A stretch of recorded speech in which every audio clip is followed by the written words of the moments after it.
Halo.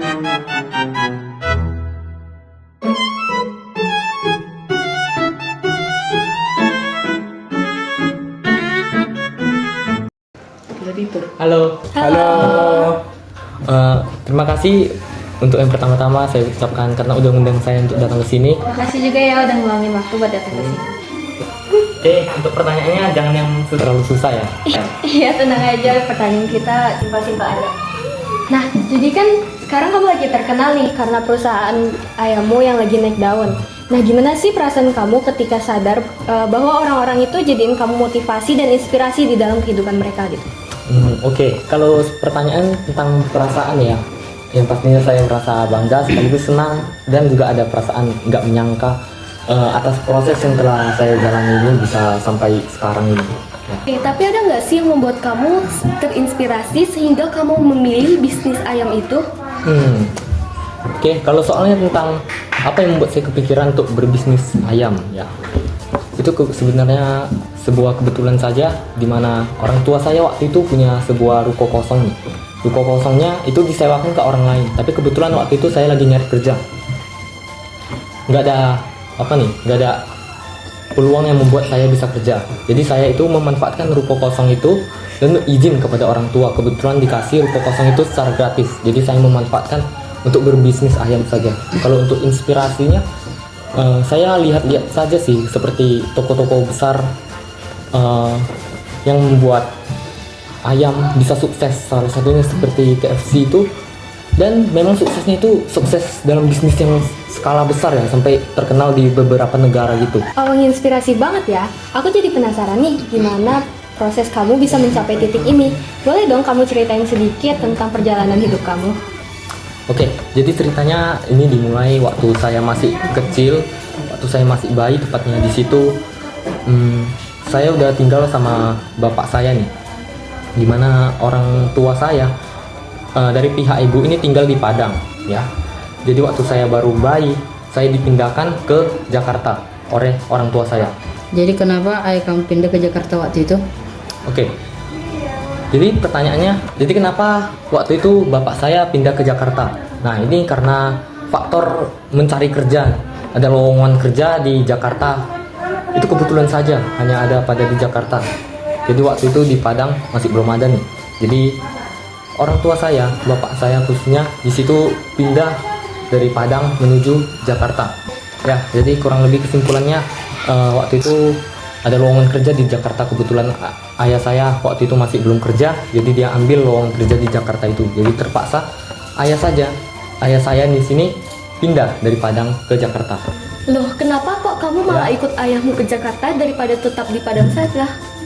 Oke, jadi di sini ada masalah suatu konflik kecil yang nggak bisa saya jelaskan kenapa saya tidak tetap aja dengan ibu saya di Padang. Jadi waktu itu ada sebuah masalah yang nggak bisa saya bawakan di sini karena kebetulan topiknya bukan itu juga. Jadi ya kurang lebih seperti itulah. Oke, lanjut. Di sini waktu itu kan udah dipindah di Jakarta nih. Kebetulan nenek saya memang menetap di Jakarta situ. Jadi waktu kerja sekaligus ayah saya di sana, nenek saya juga di sana. Tapi terjadi sebuah hal yang cukup menyedihkan ya waktu itu. Orang tua saya, ayah saya nih, meninggal dunia. Dan waktu itu juga saya belum sadar kalau ibu saya ini masih hidup. Karena dari bayi itu saya sudah dipisahkan dari ibu saya dan dibawa oleh bapak saya. Itu ayahmu meninggal karena apa? Sakit ya atau gimana? Oke, mungkin takdir. Oke. Jadi waktu itu saya tanya ke nenek saya nih yang berhubung ke Jakarta ini, dan jawaban nenek saya ini karena tipes, nama penyakitnya itu tipes yang membuat dia meninggal dunia.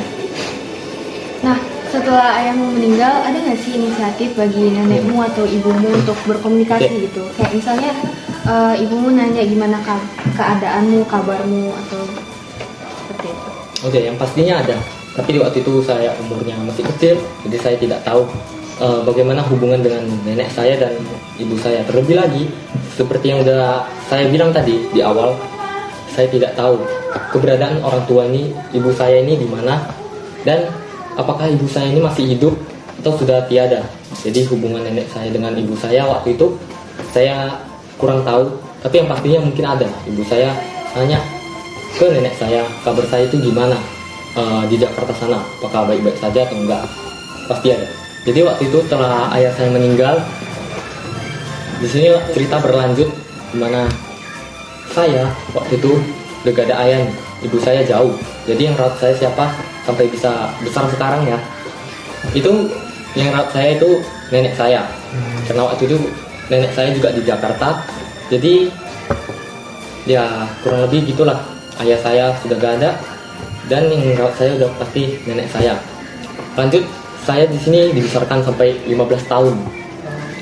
Saya dibesarkan sampai 15 tahun. Di sini saya udah mulai berpikir, udah bisa lebih berpikir tentang marga-marga saya, apa segala macam, tentang warisan dan kebudayaan saya, tentang ibu dan bapak saya ini gimana-gimana. Saya sudah bisa paham sedikit. Dari umur 6 tahun sampai 15 tahun di sini, saya mulai terpikirkan lagi sesuatu hal. Karena waktu itu belajar ya di SMP, materi SMP sampai SMA di Jakarta itu. Waktu itu sistem pembelajaran, pendidikan kurikulum lagi masuk daripada sistem kekerabatan, kebudayaan, dan marga-marga. Jadi waktu itu saya terpilih nih, dipertanyakan oleh guru. Guru bertanya kepada saya, sorry motor. Di sini guru bertanya kepada saya, apa marga saya? Saya dengan gampangnya jawab Sanyago, Bu. Karena itu memang marga saya ya. Tapi gurunya bertanya lagi. Gak tahu kenapa gurunya bertanya, orang tua saya itu marganya apa? Saya jawab Sandang, Bu. Gurunya bertanya lagi nih, kenapa marganya saya dengan orang tua saya bisa berbeda? Bukannya ini hasil keturunannya? Saya diam, saya nggak tahu jawabannya. Saya ngeblank dan saya nggak bisa jawab. Di situ guru saya bilang kepada saya, kamu tahu nggak jawabannya? Saya jawab nggak tahu, Bu. Di situ guru saya nggak langsung menjawab pertanyaan dari dia, di mana mengapa saya bisa berbeda marga dengan ibu dan bapak saya. Walaupun sebenarnya ini marga dari ibu saya ya. Spoiler dikit. Oke. Jadi waktu itu saya nggak bisa jawab, jadi gurunya menyuruh saya di rumah untuk searching atau bagaimana caranya saya bisa memahami daripada marga-marga itu, kenapa marga saya dan orang tua saya bisa berbeda, kenapa? Karena saya waktu itu gak bisa jawab, jadi dianjurkan untuk cari tahu. Sampainya di rumah, ya sudah pasti saya ikuti perintah dari guru untuk searching. Hasil searching saya, waktu itu sebelum searching, saya ada sempat bertanya kepada nenek saya. Barangkali nenek saya lebih tahu kan daripada hasil searching yang nggak terlalu pasti.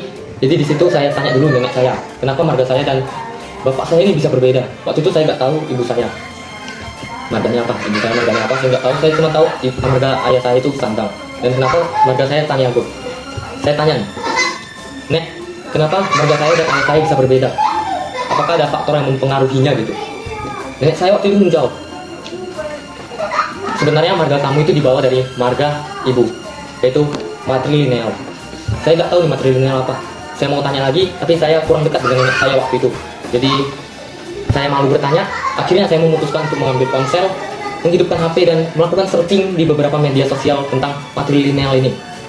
Matrilineal ini ternyata sistem keturunan, baik itu nama, warisan, marga, diambil dari pihak ibu dan diturunkan kepada anaknya. Itulah matrilineal. Matrilineal juga ada pada beberapa kebudayaan, salah satunya kebudayaan Minang misalnya. Dan spoiler dikit, di sini kebudayaan Minang itu adalah kebudayaan ibu saya atau suku ibu saya. Gitu. Nah, itu kan sistem dari ibu. Ya. Kalau sistem dari ayah itu gimana? Oke, sistem dari ayah. Ini sebenarnya hampir sama namanya dari matrilineal tadi. Bedanya untuk dari sistem ayah ini patrilineal namanya. Matrilineal dan patrilineal. Bedanya itu apa? Itu di M dan P-nya kan. Saya dapat patrilineal itu ada pada kebudayaan di suku Bali. Itu salah satunya saja sih. Masih banyak lagi seperti suku Batak misalnya. Kalau di luar negeri ada juga nih, matrilineal dan patrilineal. Kalau untuk patrilineal itu ada pada pihak-pihak bagian-bagian daripada Eropa dan Amerika. itu diterapkan juga dalam sistem patrilineal atau mengambil keturunan daripada ayah mereka.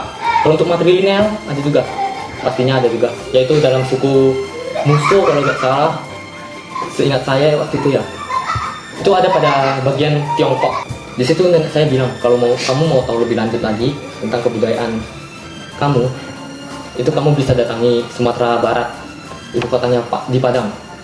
Nanti kamu bisa tahu jawabannya apa kebudayaan dan matrilineal itu seperti apa di sana. Untuk info lebih lanjutnya, saya penasaran nih. Kenapa saya bisa penasaran? Karena waktu itu saya takutnya ada yang bertanya seperti dulu tadi. Waktu itu saya sudah 19 tahun dan disitulah baru saya bisa bertransportasi dari Jakarta menuju Padang. Singkat ceritanya, saya sampailah ke Padang itu. Tapi waktu itu 19 sampai 20 tahun ya tepatnya. Dan di situ ya saya bertanya tentang kebudayaan dan bagaimana ibu saya ini kondisinya gimana, kebudayaan Minang itu gimana, matrilineal dan patrilineal lebih lanjut lagi, dan saya harus gimana untuk kedepannya. Jadi saya bertanya kepada ibu saya. Kebetulan di situ ibu saya ada ruko kokoh. Jadi waktu itu ya saya ambil saja rukonya, sekaligus saya pakai untuk berbisnis. Bisnis apa? Di situ saya membuka bisnis ayam crispy waktu itu, dan saya mendapat pendapatan hasil sangat banyak sekali dan menyewakan beberapa karyawan sampai akhirnya saya bisa sukses seperti sekarang. Ya, alhamdulillah di situ saya dapat keberkatan dari Tuhan untuk dibangunkan beberapa rezeki, dan saya waktu itu sukses dengan bisnis saya. Ya kurang lebih seperti itu untuk perjalanan singkatnya. Wah, cukup panjang ya proses untuk bisa mencapai ke titik ini. Ya, Makasih banyak loh udah mau Ya, sharing makasih banyak. sharing ke kita.